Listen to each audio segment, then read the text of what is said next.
অতি মৰমৰ প্ৰিয়তমা, মোৰ দূৰণিবতীয়া মৰমবোৰ ল'বা। তোমালৈ বুলি সাঁচি ৰখা মোৰ উমাল বুকুৰ সজীৱ মৰমবোৰ চিঠিৰ দ্বাৰাই পঠালো। আঁকোৱালি ল'বা বুলিয়েই মোৰ আশা। আশা কৰোঁ তুমি ভালে আছা। মোৰো বৰ্তমান ভালেই।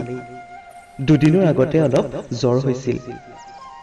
সিদিনা যে তোমালৈ মোৰ ইমান মনত পৰিছিল।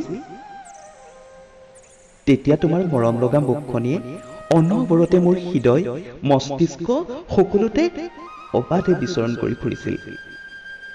মোৰ জ্বৰ হ'লে কিয় জানো বৰ আৱেগিক হৈ পৰোঁ। সৰুতে আয়ে কপালত হাত বুলাই মৰম কৰা দৃশ্যটো মনলৈ আহে। কপাললৈ বৈ পৰা চুলিবোৰ হাতৰ আঙুলিৰে আল ফুলকৈ বুলাই দিয়া মনত পৰে। সেইদিনা মানে মোৰ জ্বৰ হোৱাৰ দিনা যদি তুমি মোৰ কাষত থাকিলা হয়।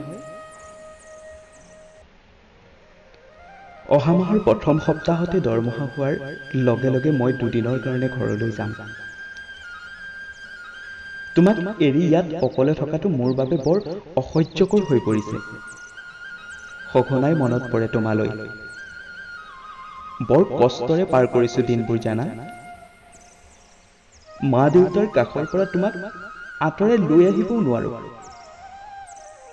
এই বৃদ্ধ বয়সত মা দেউতাক চোৱা চিতা কৰিবলৈ ঘৰত তোমাৰ বাহিৰেনো আৰু কোন আছে?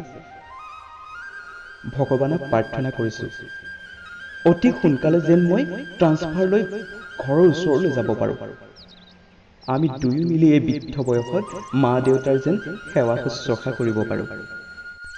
আজিলৈ আৰু বেছি দীঘলীয়া নকৰোঁ। তোমালৈ মনত পৰিলেই মই বুকুৰ ভিতৰখনত কিবা এক অজান বিষ অনুভৱ কৰোঁ। লিখো বুলি ভবা কথাবোৰ ভাষা পাহৰি যাওঁ। শেষত পুনৰ এবুকু সঁচা মৰম তোমাৰ গালে মুখে ছটিয়াই আজিলৈ ইমানতে সামৰিলোঁ। ইতি প্ৰিয়তম তোমাৰ। আৰু শুনাচোন, তুমি যে কৈছিলা মাৰ কাপোৰযোৰৰ কথা, এইবাৰ যাওঁতে লৈ যাম। তুমি পূজাত ল'বা। পূজালৈতো আৰু বেছি দিন নায়েই। এতিয়া সামৰিছোঁ দিয়া।